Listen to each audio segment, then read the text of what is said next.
Hi dear friends, അസ്സലാമു അലൈക്കും, നമസ്കാരം. ഞാൻ ഇന്നും വന്നിട്ടുള്ളത് ഒരു റെസിപ്പി വീഡിയോയുമായിട്ടാണ് കേട്ടോ. ഇത് നല്ലൊരു അടിപൊളിയായിട്ടുള്ള ബീഫ് മപ്പാസിൻ്റെ റെസിപ്പിയാണ്.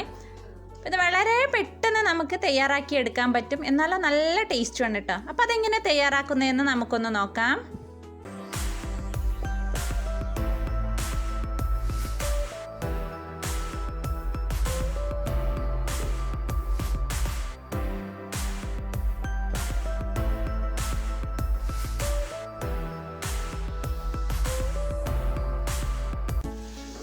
അപ്പോൾ നമ്മുടെ ബീഫ് മപ്പാസ് നമ്മൾ കുക്കറിലാട്ടോ വേവിക്കുന്നത്. അപ്പോൾ അതിന് വേണ്ടിയിട്ട് ഞാനൊരു കുക്കർ ചൂടാക്കാൻ വേണ്ടിയിട്ട് വെച്ചിട്ടുണ്ട്. അപ്പോൾ നമ്മുടെ കുക്കർ നന്നായിട്ട് ചൂടായി വന്നാൽ നമുക്കതിലേക്ക് 1 ടേബിൾ സ്പൂൺ വെളിച്ചെണ്ണ ഒഴിച്ചു കൊടുക്കാം. പിന്നെ അതിലേക്ക് 1 ടേബിൾ സ്പൂൺ നെയ്യ് കൂടെ ഒഴിച്ചു കൊടുക്കണം കേട്ടോ. ഇത് രണ്ടും നന്നായിട്ട് ചൂടായി വന്നാൽ നമുക്കതിലേക്ക് 2 ടേബിൾ സ്പൂൺ ഇഞ്ചി നീളത്തിൽ അരിഞ്ഞതും 2 ടേബിൾ സ്പൂൺ വെളുത്തുള്ളി നീളത്തിൽ അരിഞ്ഞതും 8 പച്ചമുളക് നെടുകെ കീറിയതും ഇതിലേക്ക് ഇട്ട് കൊടുക്കാം. എന്നിട്ട് നമുക്കിതിനെ നന്നായിട്ടൊന്ന് വഴറ്റിയെടുക്കണം.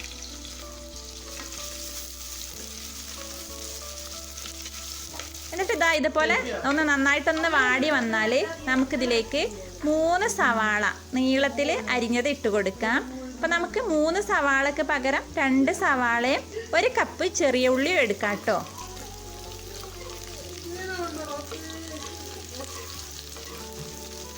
നമുക്കിതിനെ നന്നായിട്ടൊന്ന് വഴറ്റിയെടുക്കണം. അപ്പോൾ നമ്മുടെ ഉള്ളിയൊക്കെ നല്ലോണം വാടി നന്നായിട്ട് സോഫ്റ്റായിട്ട് വരണം കേട്ടോ.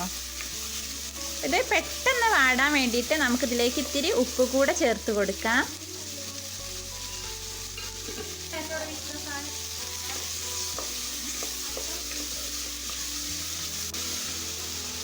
അപ്പോൾ അതൊന്ന് വാടി വരുമ്പോഴത്തേക്ക് നമുക്കതിലേക്ക് കുറച്ച് മസാലകളൊക്കെ ഒന്ന് മിക്സ് ചെയ്ത് വെക്കണം. അപ്പോൾ ഒരു ബൗളിലേക്ക് 2.5 ടേബിൾ സ്പൂൺ മല്ലിപ്പൊടി ഇട്ട് കൊടുക്കുന്നുണ്ട്. പിന്നെ ഇതിലേക്ക് 1 ടീസ്പൂൺ കശ്മീരി മുളക് പൊടി ഇട്ട് കൊടുക്കുന്നുണ്ട്.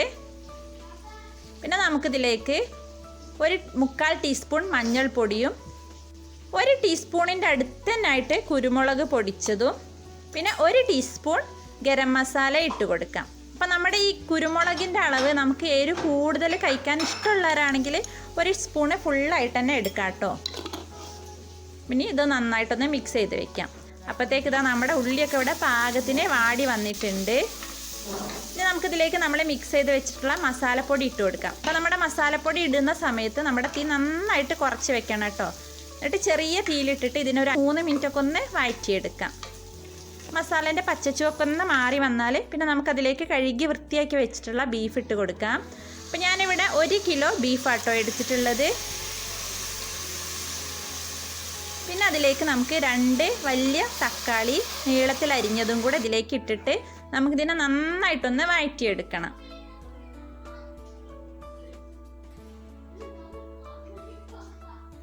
അപ്പം ഇതിലേക്ക് കുറച്ച് കറിവേപ്പിലയും കൂടെ ഇട്ട് കൊടുക്കാം കേട്ടോ. എന്നിട്ട് നമുക്കിതിനെ നന്നായിട്ടൊന്ന് മിക്സ് ചെയ്തെടുക്കാം. ഈ മസാലയും ബീഫും എല്ലാം കൂടെ നന്നായിട്ടൊന്ന് മിക്സായി വരണം.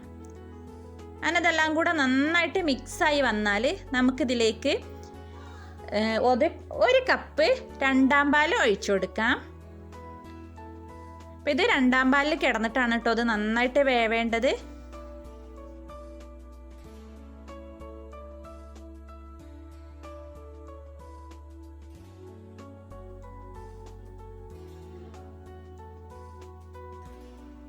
എന്നിട്ട് നന്നായിട്ട് മിക്സ് ചെയ്തിട്ട് നമുക്ക് കുക്കർ അടച്ച് ഹൈ ഫ്ലെയിമിൽ ഒരു 3 വിസിലടിപ്പിക്കാം. അതിനുശേഷം ചെറിയ തീയിൽ ഒരു 15 മിനിറ്റും കൂടെ ഒന്ന് വെച്ച് കൊടുക്കാം. 15 മിനിറ്റിന് ശേഷം നമുക്ക് തീ ഓഫ് ചെയ്ത് കൊടുക്കാം. എന്നിട്ട് പ്രഷർ മുഴുവനായിട്ട് പോയി കഴിഞ്ഞാൽ നമുക്ക് കുക്കർ തുറന്ന് നോക്കാം. അപ്പോഴത്തേക്ക് നമ്മുടെ ബീഫൊക്കെ നന്നായിട്ട് വെന്തിട്ടുണ്ടാവും കേട്ടോ. അപ്പോൾ നമ്മുടെ ബീഫൊക്കെ ഇവിടെ നന്നായിട്ട് വെന്തിട്ടുണ്ട്. അപ്പോൾ നമ്മുടെ കറി ഒന്നും കൂടെ ഒന്ന് കുറുകി വരണം കേട്ടോ. അപ്പോൾ ഞാൻ കുറച്ച് തീ ഒന്ന് കത്തിച്ചിട്ട് ചാറൊന്ന് കുറുക്കി എടുക്കുന്നുണ്ട്.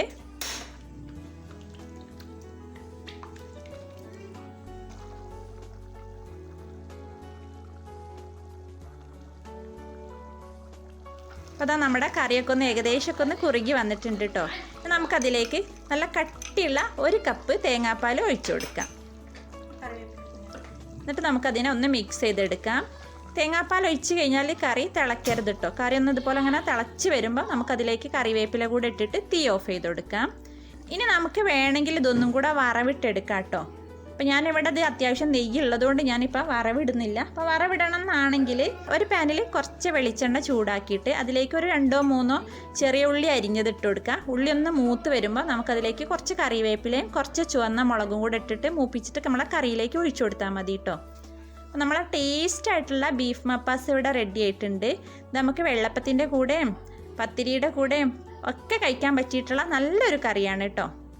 അപ്പം നിങ്ങൾക്ക് എല്ലാവർക്കും ഇന്നത്തെ എൻ്റെ വീഡിയോ ഇഷ്ടമായെന്ന് ഞാൻ വിശ്വസിക്കുന്നു. ഇഷ്ടമായതാണെങ്കിൽ ഷെയർ ചെയ്യാനും ലൈക്ക് ചെയ്യാനും കമൻറ്റ് ചെയ്യാനും മറക്കരുത്. പിന്നെ നിങ്ങൾ ആദ്യമായിട്ടാണ് എൻ്റെ ചാനൽ കാണുന്നതെങ്കിൽ നിങ്ങൾക്ക് എൻ്റെ ചാനൽ ഇഷ്ടമായതാണെങ്കിൽ പ്ലീസ് സബ്സ്ക്രൈബ് ചെയ്യുക. അപ്പോൾ അത് സബ്സ്ക്രൈബ് ചെയ്യുമ്പോൾ അതിൻ്റെ തൊട്ടടുത്ത് കാണുന്ന കുഞ്ഞു ബെല്ലൈക്കൺ ഉണ്ടല്ലോ, അതും കൂടെ ഒന്ന് പ്രസ് ചെയ്യണേ. അത് പ്രസ് ചെയ്യുമ്പോൾ 3 ഓപ്ഷൻ വരും. അതിൽ ഓൾ എന്നുള്ള ഓപ്ഷനാണ് ക്ലിക്ക് ചെയ്യേണ്ടത്. അപ്പോഴാണ് ഞാൻ അപ്ലോഡ് ചെയ്യുന്ന വീഡിയോസൊക്കെ നിങ്ങൾക്ക് മുടങ്ങാതെ നോട്ടിഫിക്കേഷൻ കിട്ടുകയുള്ളൂ. അപ്പോൾ ഇൻഷാ അല്ലാഹ് നല്ലൊരു വീഡിയോയുമായി നമുക്ക് വീണ്ടും കാണാം. Take care. Bye bye. അസ്സലാമു അലൈക്കും.